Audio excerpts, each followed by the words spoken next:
Now let's understand the non-applicability and indicators for impairment loss. तो impairment करने के दो कारण होते हैं। सबसे पहला कारण है इंटरनल इंडिकेटर और दूसरा है एक्सटर्नल इंडिकेटर। तो इंटरनल इंडिकेटर में कौन कौन से आएंगे? तो अगर असेट पुअर परफॉर्मेंस देता है, मतलब उसका परफॉर्मेंस कंपनी के मुताबिक अच्छा नहीं है, या फिर असेट डैमेज हो जाती है, ये दो रीज़न है इंटरनल इंडिकेटर में। दूसरा होता है एक्सटर्नल इंडिकेटर।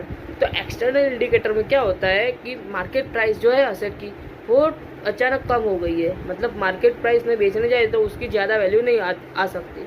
दूसरा है रेट ऑफ इंटरेस्ट अगर बढ़ जाए, मतलब क्या हुआ कि हम अभी डिस्काउंट कर रहे थे 10% से, पर अगर रेट ऑफ इंटरेस्ट बढ़ गया मतलब कि 50% हो गया, तो अब हमें क्या करना पड़ेगा? डिस्काउंटिंग हमें ज़्यादा करना पड़ेगा, 10 की जगह 15 करना पड़ेगा। अगर हमने 15 किया तो हमारे जो फ्यूचर कैश फ्लो है वो कम आएंगे, और कम आएंगे मतलब वैल्यू इज कम आएगा, वैल्यू इन यूज़ कम आएगा। अगर वैल्यू इन यूज़ कम आया तो हमें इम्पेयरमेंट करना पड़ेगा।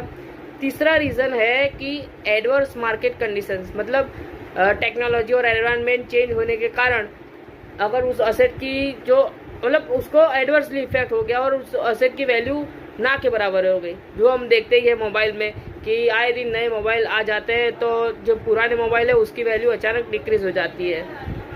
और लास्ट है market capitalisation divided by book value of net assets, जो एक से कम आए। मतलब क्या?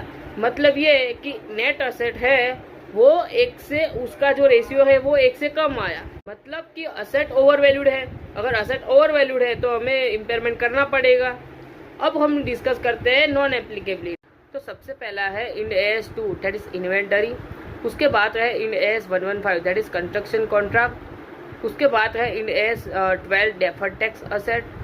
उसके बाद है Ind AS 19 that is asset arising from employ benefits. उसके बाद है Ind AS 41 that is biological assets. उसके बाद है Ind AS 105 that is non current assets classified as held for sale. उसके बाद है Ind AS 104 that is insurance contract. और लास्ट है Ind AS 109 that is financial asset. That's all.